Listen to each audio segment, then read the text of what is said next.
Okay, sana mapagpalang umaga muli sa ating lahat mga kapatid. Tayo ay magsisimula na sa ikalawang bahagi ng gawain ng ating Panginoon, ang ating po pananambahan. At tumayo na po tayong lahat at buksan ang ating banal na kasulatan dito po sa Proverbs, chapter 4, verse 23. Are you there?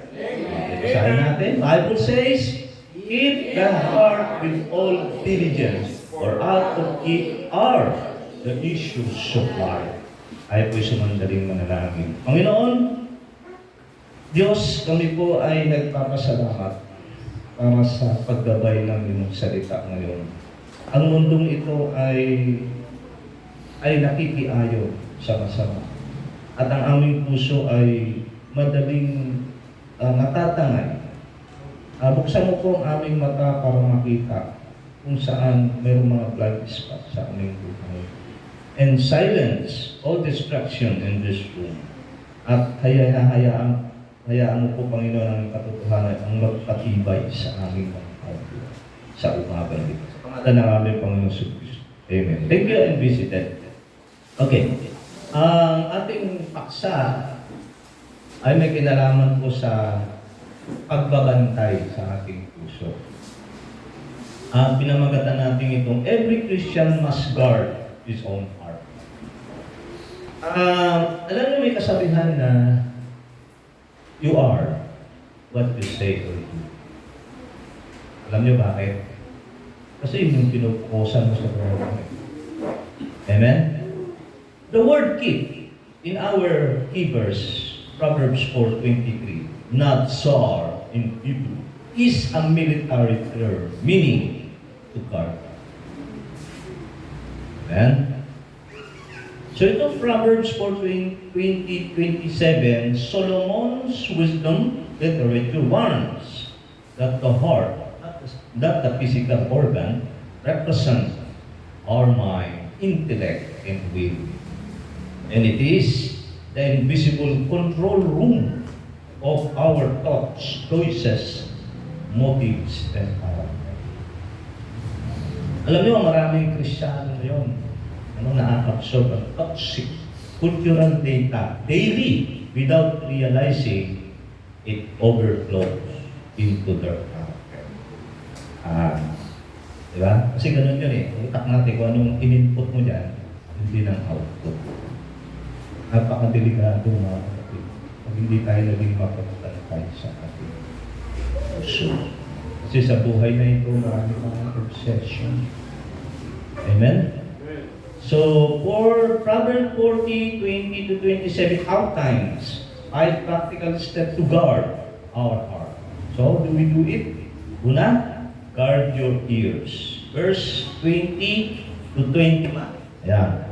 So, babasahin natin muna yun. Kasi expository ito mga kapatid. Bihira to sa Proverbs kasi fragmento. Pero this time, expository siya.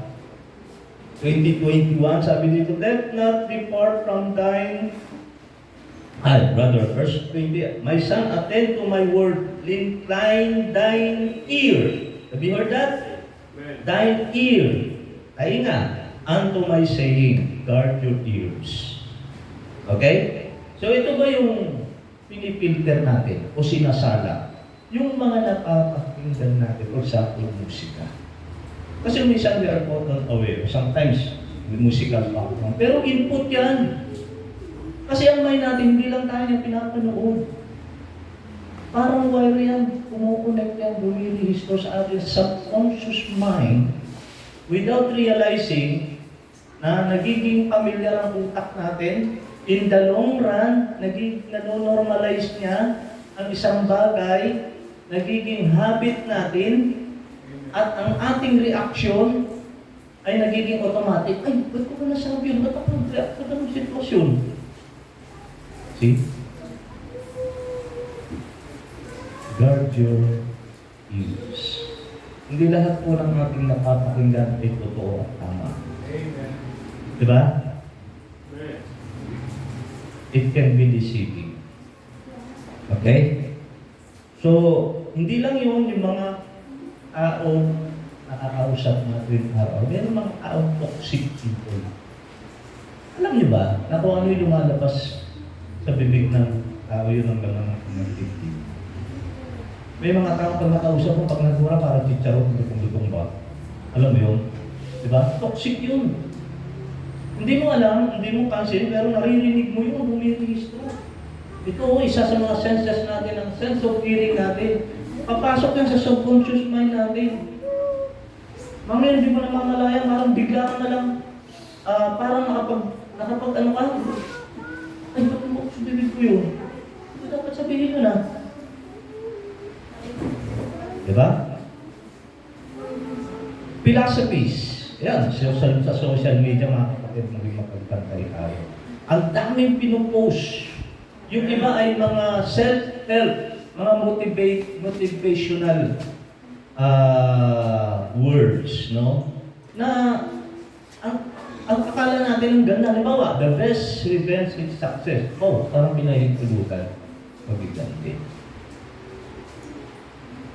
Ang bawal, ha? Yung pag may problema ka, relax. Pero sabi ng Bible, pray. Diba? Crooked siya eh. I mean, opposite siya sa mga bagay na pinahalagahan ng banal na kasulatan.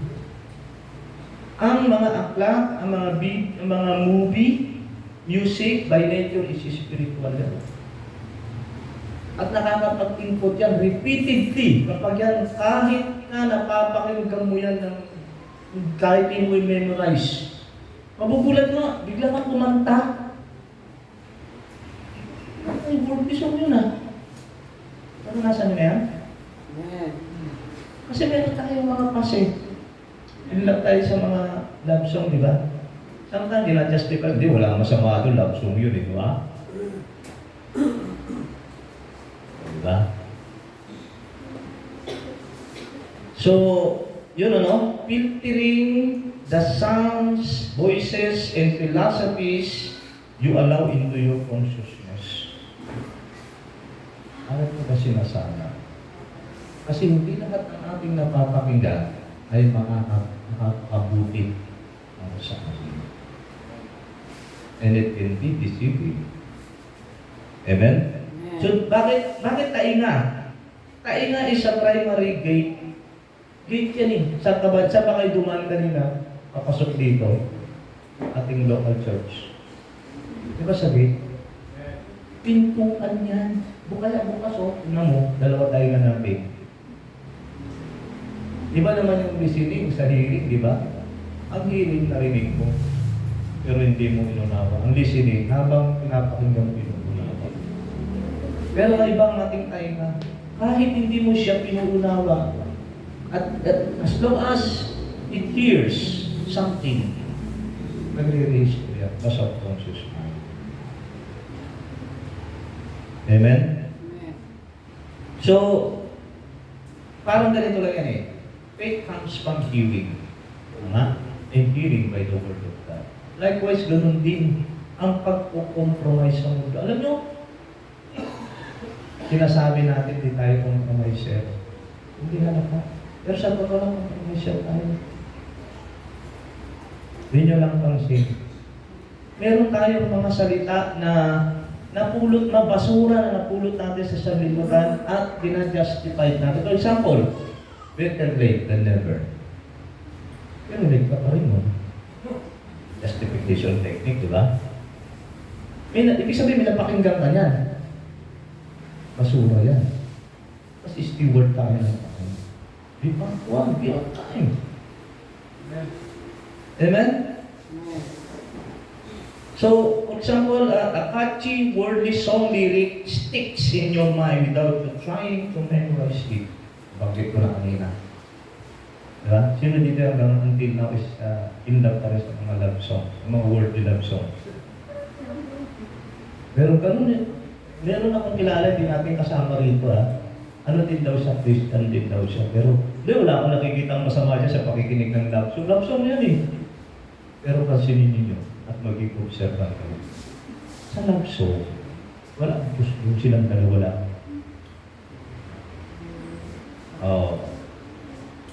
At saka, pag ikaw broken hearted, makinig ka ng mga love song, lalo kang maging broken. Kasi, Music is a universal language of soul. So through music, ini-express natin yung damdamin ng ating kaluluwa. Diba? Sumisigaw eh. Diba? Kung mga video okay, kung sumisigaw, talagang wala eh. Depress yung kaluluwa ng tao. Ha? Kita niyo mga kapatid. So, listen to wisdom. Dapat ito pakinggan natin. Ang sabi ng salita ng Diyos, listen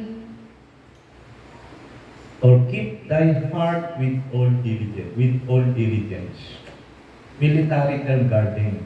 Katulad na siyang security. Kailan ba siya magbabantay? Hindi kung kailan may magnanakayan, wala. All the time. Hindi pwede may security ka tamad. Tinatamad ako magbantay. Mananakawan ka. With all diligence, ibig sabihin, ganun kahalaga na konektahan mo ng iyong puso, ang center room ng iyong thoughts, choices, behavior, motives, character, etc. Kasi nakikilos ng lakas sa iyong pinaniniwalaan. Kasi nakakapag-inject yan ng mga belief, lies, without you knowing. Kasi naririnig ko, rumirinis to yan. May gate siya. Ito, papunta yan sa mind mo. Kaya kapag hindi ka naging maingat dyan, hindi mo sinasala. Kahit ba sabi mo, hindi kasi kapitbahay namin, umupo ako doon sa tabi kapitbahay namin, habang nag-aabasa akong Bible, kumakanta ng love song. Ulit na yun. Apektado ka ngayon. Yung reaction mo, lalabas yan sa ano mo eh. Release to sa puso mo yan. Marirestore dito, ma-program siya eh. So pati yung ugali mo, apektado yan.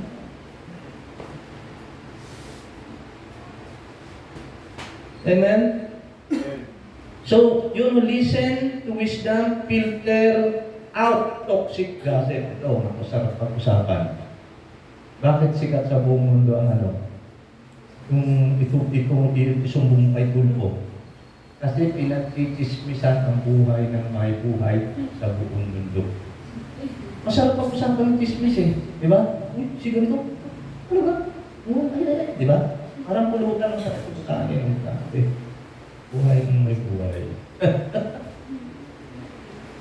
So sa halip na, ito magandang sabihin, lalo na kung siya ang pag-usap, sabihin ko sa kanya, kung may pinag-uusapan ka, nalangin na ang Jesus. Patay na. Parang tubig yan na papatay mo sa sulit ng kaso. Amen? Kasi isa yan sa mga language ng devil. Kasi. Amen? Ano pa? Tune into things that build moral character. Tune itono mo. Ayun, kumanda ka dapat nakatuno. Ano yung key? Bababa. Baba mo. Itono mo ang buhay mo sa mga ears. Ano ba napapakinggan mo? Di pakinggan mo na lang. Dami mga Christian, kami pag umaga yan, bubuksan namin yung pagkagising. Yung mga hymns. Tapos yun. Bubuksan ni Mrs. yun. Tapos, ikinig kami doon. Kasi may-influence sa naman. Minsan, wala na kami sa sarili. Napapakanta kami ng mga hymnaryo. Minsan siya, pag nagluluto din, nagugulit. Pag kumakanta rin ako, nakikita, di naman ako magaling. Pero pag kumanta ako ng nagigitara, sumasabay din si Mrs. Pero kailangan na makatay yung TV namin. Oo. Kakanta rin siya, benda. Kakanta rin siya, tila, Kita niyo yung power na yung nakikinig. Amen? So sabi nga ng Bible, di ba? So then faith cometh by hearing, and hearing by the word of God. Number 2, guard your eyes. Wait, verse 21, tapos skip tayo sa 25. Sabi dito, let them not depart from thine eyes. Have you heard that? Eyes. Okay?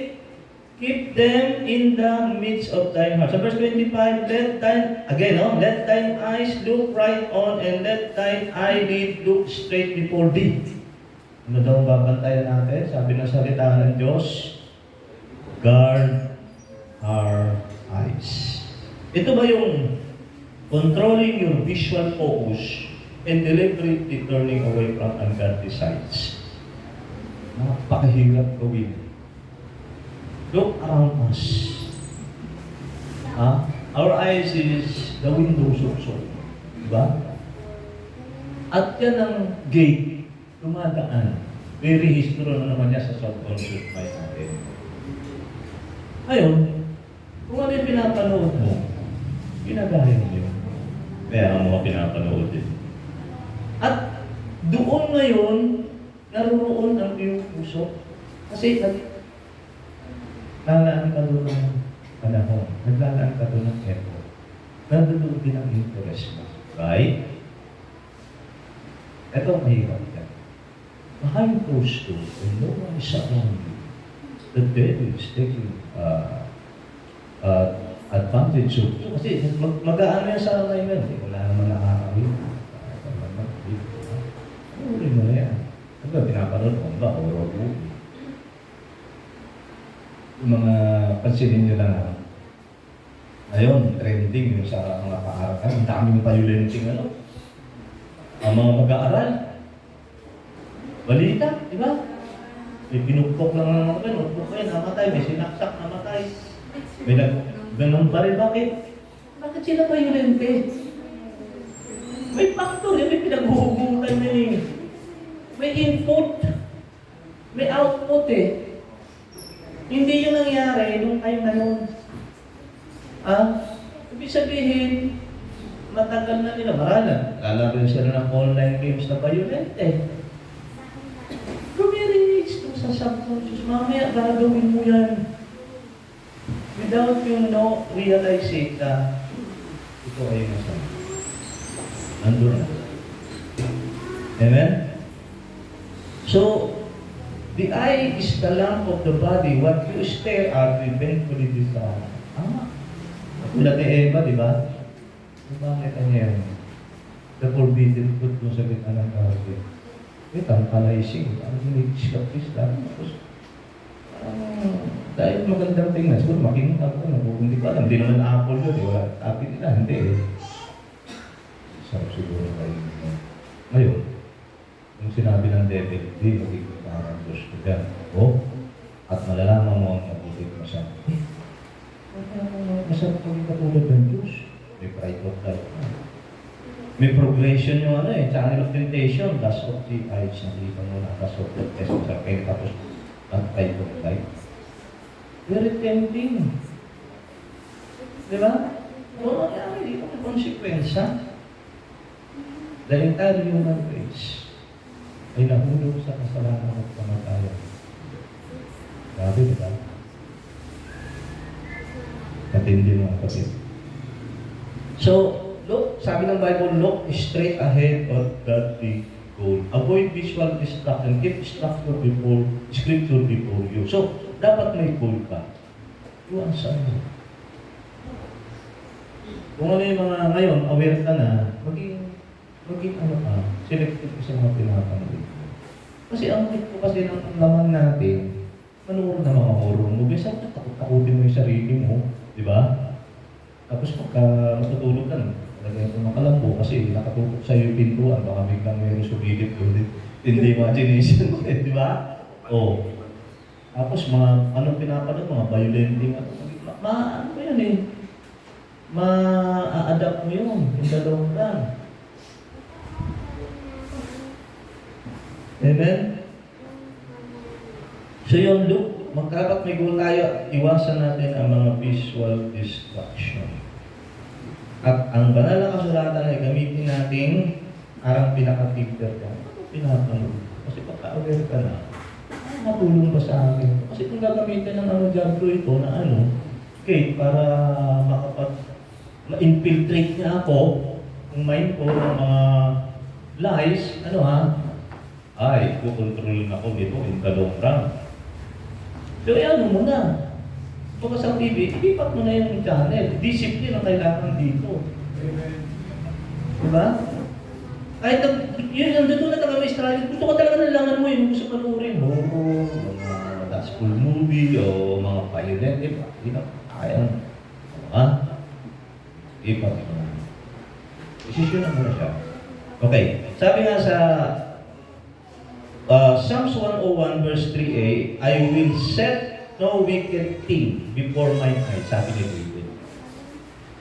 Pangatlo, babantayan natin. Okay? Guard your mouth. Verse 24. Proverbs 4:24. Put away from thee a froward mouth. Have you heard that? Mouth. And perverse lips. Put far from thee. Amen? So, babantayan daw natin ang ating mga bibig. Ito ba yung exercising strict control over your speech?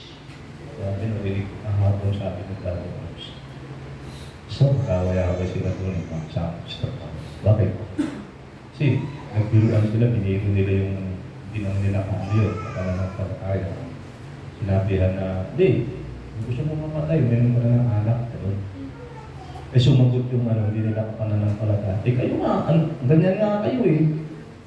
Iglesia kayo ni pero hindi naman umiinom kayo ng anak.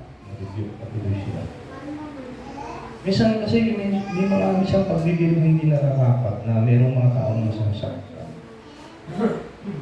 Diba? Meron naman tao yung nangre-review, wala namang pag-ibig. I-justify pa, totoo naman eh. Wala namang pag-ibig. Sinabi mo totoo na walang pag-ibig. Kasi mahalaga din yung tono mo. I mean, kung paano mo sinabi yung katotohanan. May pag-ibig ba? Wala eh, intensyon mo, manakit. Dahil nainis ka doon sa kapatid mo sa ginagawa niya. Diba? Kumakasira ng lokasyon. Bakit ang dila kasi, inihahayag nito yung laman ng puso. Sabi ni Kristo doon sa 6:45, a man speaks out of the abundance of his heart. Kung makatuwid, kung ano yung naman ng dibdib mo, yun ang lalabas sa bibig mo. Ibig sabihin, may nag-transpire na nakapag-input ka repeatedly. At ito yung mamihis doon sa subconscious mind mo. At ngayon, hindi mo na mapigil. Dahil ang mind natin, hindi lang yan nanunood. Natututo yan sa mga sinasaksak natin. Nagiging familiar sa rule. Dahil repeatedly, nagiging normal. Ano ba, pag-aalala? Narinig mo na yung preaching, pagkatiwala sa Diyos, nag-aalala ka pa rin. Kita mo na? Nagiging automatic. Kung may problema, automatic ka. Takot ako. Ano na? Kailangan naintindihan natin. Naging normal na ang pag-aalala. Hindi na tinatanggap ng utak mo. Abnormal sa utak mo ang kapayapaan. Kasi na-normalize na eh. Repeatedly, practice mo, and maaari may nag-transpire, may napanood ka, o binaranasan ganito at ganyan, kabuhay, na-traumatize ka ba? Kasi yung tinutukan mo, yun yung binigyan mo ng pansin. So, hindi nangyari ng biglaan, repeatedly ang paulit-ulit. Okay?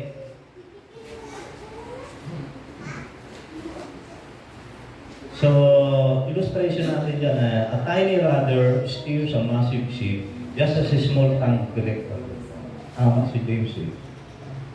Ano ba ang nagko-control sa malaking barko? Di ba yung maliit? Kung alam ko nagtrabaho sa engine eh. Yung timon, sabi nila, di ba? Ang liit lang yun eh. Bahagi ng bagyo. Pero, ang barko, kaya niyang lumalaking barko, kaya niyang ipihit yun eh. Sininit ito.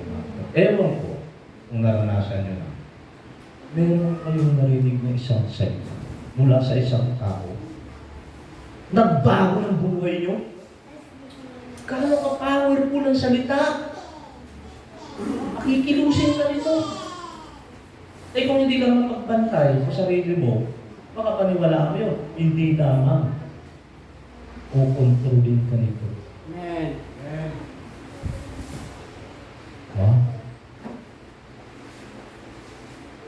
Kailangan mga kapatid, put away deceit. manipulation. Avoid harsh rumors, speak truth consistently. Iwasan natin yun. Kung mayroon tayong gulpong mangyari, minsan may mga manipulation technique, ay minsan nagdalaita just to cover up yung mga ginagawa sa pagkakasip. Okay? Harsh. Meron nga, minsan ganun yung, balita pa sa ano, sabi ni ano, ganito, entertain natin, bali-balita lang, mga sabi-sabi lang. Hindi, sabi nga ni ganito, ganyan, nag-input yan. Mapasok yan sa ano, subconscious mind mo, release ko na naman yan. Yeah. Kasi maapektuhan yan, kakaroon yan ng ano, sa tatamaan yan yung soul mo eh. Bakit nagiging magagalitin ka? Oh.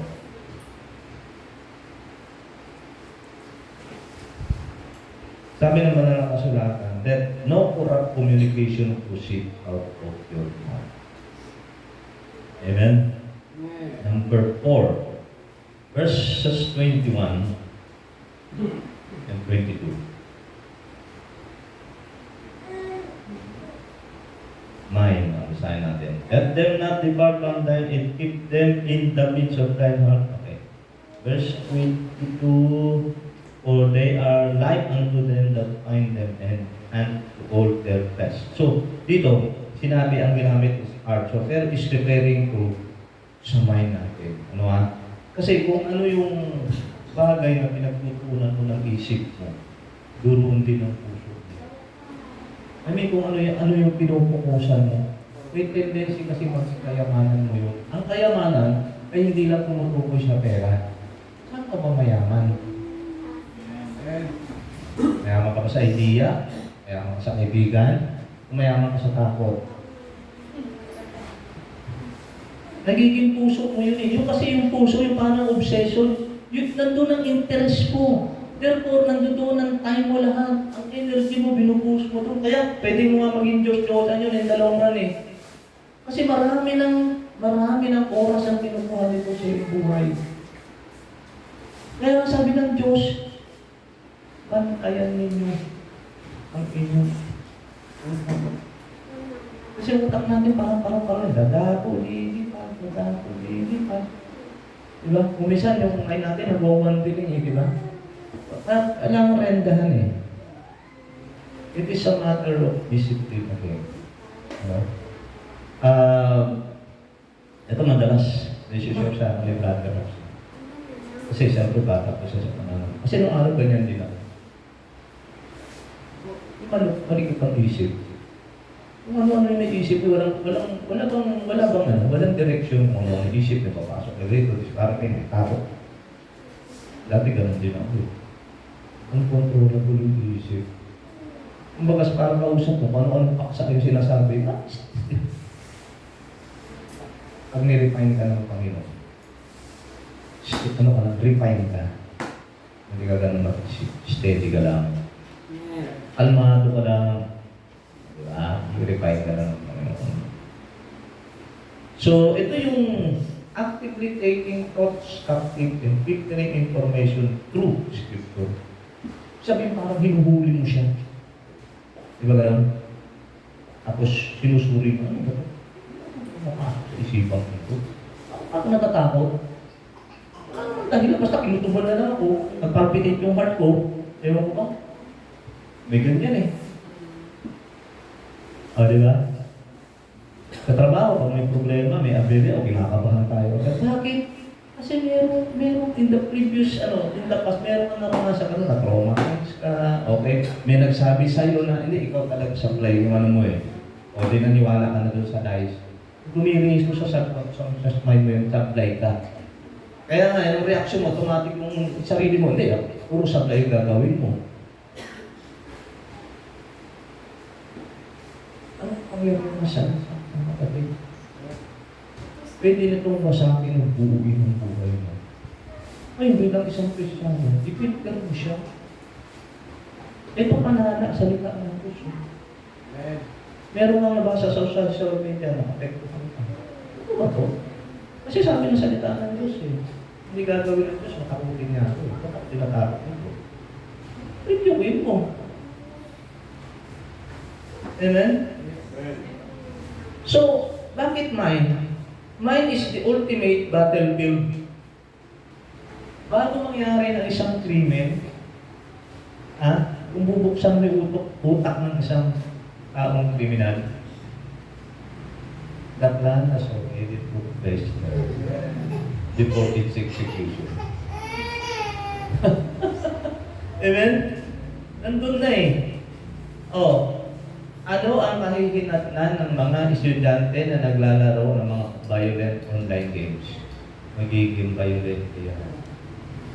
Pag nagalit sa magulang, kapatid, nalaban pa eh. Nakakaisip pa ano kaya, napanood ko, bigla ko siya kasakit dyan ng kontinidor na hawak ko. Biro mo, may mga evil suggestion na. Yung mga anak, pumapalag sa magulang at sinasaway. May napanood siguro sa opera yan na Andiyan mga kapatid. Grabe, di ba? So if the enemy takes your thought, it takes your character. Yun. Sapat yun. Lagi ko sinasabi, the devil's philosophy is pag na-control niya ang control room mo, yung heart mo, kontrolado niya ang isipan mo, ang behavior mo, ang motives mo, ang character. O kontrolin mo yan. Minsan, nabigdib ka, bakit ako magsasalita lang, bakit hindi ako kumikilos na doon? Mas bakit ba na O, di ba? May nagpapasakit na doon. Ibig sabihin, may mga pagkakataon sa ating buhay, hindi natin napantayan ang ating mga iniisip. O ano mga i-imagine natin. Dahil yan sa maraming mga factors. Number one, social media. Kasi pag busin mo sa umaga, bubuksan mo sa grabe, nandiyan na. Music, worldly movies, nandiyan na, violent. Lahat mga online game, masasamang balita, chismis, basurahan yan eh. Ngayon, pag pumasok ka sa mundo ng basura, ingatan mo sarili mo, huwag ka madumihan. May panangla ka, dala mo sa salita ng Diyos. Responsibilidad, di ba? Kasi pastor, magkalaga sa akin, magiging bahala Diyos sa akin. Hindi responsibilidad mo yan bilang isang Kristyano. Huwag mong hayaan na ang diablo ay makapag-input sa'yo ng mga bagay na indalong mo o kontrol mo. At amahan ang karakter mo. Sira ang testimony mo dyan. Ganun ang magnanakaw, di ba? Hindi naman halata, hindi mo alam. Nanakaw lang pala. Nanakaw na eh. Kasi, dapat kasi yan, hindi mo siya huwag mo siyang alisin. Kasi pag inalis mo siya, wala ka namang pinapalit, dapat palitan mo siya. Inalis mo lang pala eh. Kasi pag pinalitan mo yan, automatic na yung kasama niya, wala na may pinapalit. Kaya nalaga dito yung forming of your life. Kasi ang pagbabago nagsisimula sa isip, sabi ng Bible. Kasi yan ang control room natin. Hindi ka pwedeng kumilos ng labas sa mga pinaniniwalaan mo. Anong mga naisaksak mo yan, mula ng bata ka pa, preferences mo yun eh. At Ros, baliw ka, kung kikilos ka na. Hindi, ginawa ko to, may narinig ko ganyan. Bakit mo ginawa yan? Wala lang. Tawag din nag-iisip ko, mga kapatid. Lahat ng bagay na ginagawa na, there's a reason behind it. At pumapasok dyan yung puso mo, yung subject of interest mo, your obsession. Din mga kapatid. So, kailangan meron tayong antivirus software. Na-i-scan yung mga files and blocking malicious code before it corrupts the system. So, bago ka makuha. Huwag mong sabihin sa akin, Kristiyano na ako, bagong nilalang na ako. Well, standing mo yun sa harapan ng Diyos. Pero as you walk through this world, sabi ka ni Kristo, yung paa mo unang madudumihan. It represents yung pang-araw-araw pamumuhay, nakikisalamuha sa mundong ito na punong-puno ng basura. Pumunta ka sa basurahan ng tendency, di ba marumihan na? So, kailangan meron kang protective gear. May gloves ka, o pag umawa ka ng dumi, hindi talaga maiwasan na sa mundo tayo ng basura eh. Amen? So, gawin natin, store truth deep inside. Dapat malalim ang ating angkla. No? Meditate on biblical principle. Connect mental health to spiritual. Katulad na sinasabi sa Pilipos 4:8. Sabi niya, finally, brethren, whatsoever things are true, think of these things. So, dapat pala meron tayo, dapat pinupukok. I-focus natin yung ating mind doon sa mga bagay ng spiritual. Naniniwala tayo na kasi, ang ating puso ay parang lupa, soil. Kung ano tinatanim mo, tutubo yun. O parang blank system. Di ba pag ano in-input mo, may output ka. Hindi pwede. Ito yung kinarga ko, salita ng Diyos yung lumabas, salita ng demonyo. Hindi ganun. Ang prinsipyo lagi ng Biblia, kung ano tinanim mo eh. Parang nandun siya. May prinsipyo ka ng sowing and reaping ka. Amen? Okay, panghuli. Nating babantayan. 26, 27 ang proverb ko. Ponder the path of thy feet. Have you heard that, feet? And let all thy ways be established. So, ano daw babantayan natin? Feet. Okay? Ito ba yung being highly intentional about the places you go? Maging mapagpantay tayo sa mga lugar na pinupunta. Kasi sa mga lugar yan, meron at meron tao tayo makakasalita. Baka isa doon mga toxic people na maaaring maka-influence. And then ba, isipin pa, sa company kasi namin, meron kami yung Christmas party. Isipin mo, baka natin pa ko, minun doon, may mga worthy song, may mga worthy mga dances ko, huwag na lang. Mahusay kang mag-plata. Pero di ba, decision? Huwag na lang. Kaya ako minsan, meron akong ginawang decision na hindi ko nasasabihin yung grupo kasi nakapost ko sa akin. Sabi niya, balik ka na sa grupo. Pero hindi kami magkataon sa grupo. Hindi ko sabihin, wala akong fellowship sa kanila. So bakit ako halubilo sa kanila? Amen? Huwag na lang. Para, bakit? Pinuprotektahan ko yung kapayapaan ng isip ko. Karapatan ko yun. Diba? Nagsaset ako ng boundary. Doon ka nila i-respeto. Pag nagsaset ka ng boundary, hindi yung lagi ka na lang, yes, hindi ako makatanggi kasi yes ka na ako lagi. No! Hindi pag bibigay ng o kawalan ng paggalang ang pagsaset ng boundary. Respeto mo yan sa sarili mo. Karapatan mo yan na protektahan ang iyong sariling kapayapaan. Amen? Okay. So, bakit fit? Kasi, bakit fit? Kasi ito yung moral win ang nangyayari through small, unmonitored step. Kasi ang step ay hindi lamang yung nire-represent geographically pupunta ka sa isang lugar, may mga tao may encounter doon. Ito din, nire-represent din ito mga kapatid. Yung lifestyle habit. Saan ba papunta? Yung lifestyle habit. Ito sa kabataan ngayon, sa mga estudyante. Nagsusuot ng mga bell-bottom, nagsusuot ng mga pantalon, di ba? Naglalagay ng hikaw. Nalongye. Saan papunta?